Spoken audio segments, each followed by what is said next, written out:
Hello friends, आशा करूँ आपनालोक सकलोरे भाल। आज मैं आपनालोकर बारे आको एटा ज्वेलरी मेकिंग भिडिओ লৈ আহিছো। तो अकनो पलम नकरी भिडिओটো आमी आरम्भ करूँ आहक। तार बारे आमाक लागिब मनी, jump ring, earring hook, needle, nylon thread, plier, केसी आरो एटा जिकुनु स्ट्रंग ग्लू। प्रथमते आमी जाम्परिंग एटात नाइलन थ्रेड डाल बेजिरे एनेदरे हुमुआई লৈ ভালদৰে দুটা গাঁঠি দি লম যাতে ই এৰি যাব নোৱাৰে।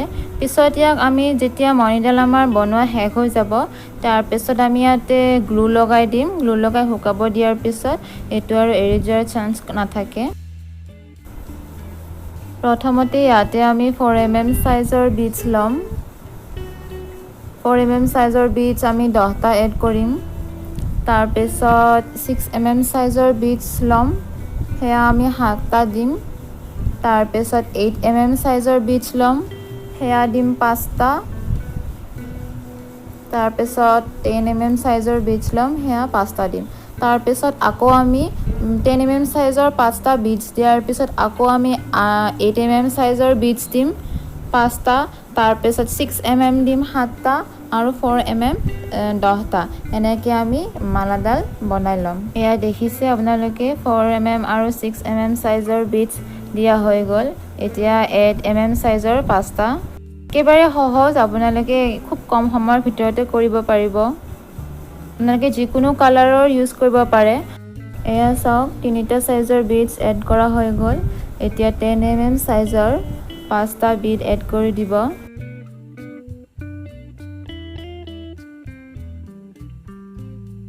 এতিয়া আকৌ 8mm সাইজৰ 5টা, 6mm সাইজৰ 7টা আৰু 4mm সাইজৰ 10টা বিড এড কৰি দিব।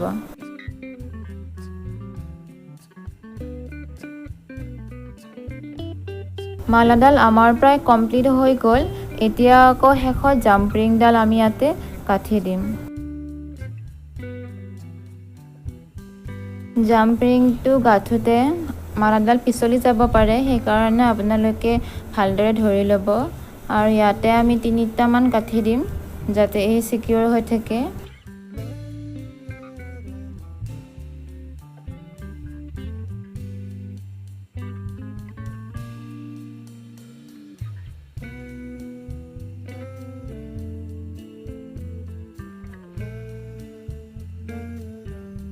এতিয়া 3টা মণিৰ ভিতৰেৰে আমি সুমুৱাই দিম। তাৰ পিছত ইয়াতে আকৌ আমি 2টা গাঁঠি দিম।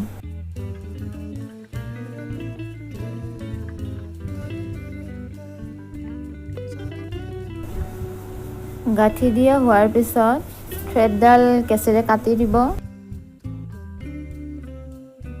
আনটো মূৰৰ থ্ৰেডডালো কেঁচেৰে কাটি দিব। মালাডাল আমাৰ হৈ গল। এতিয়া ইয়াতে আমি গ্লু লগাই অকমান সময় শুকাবলৈ এৰি দিম।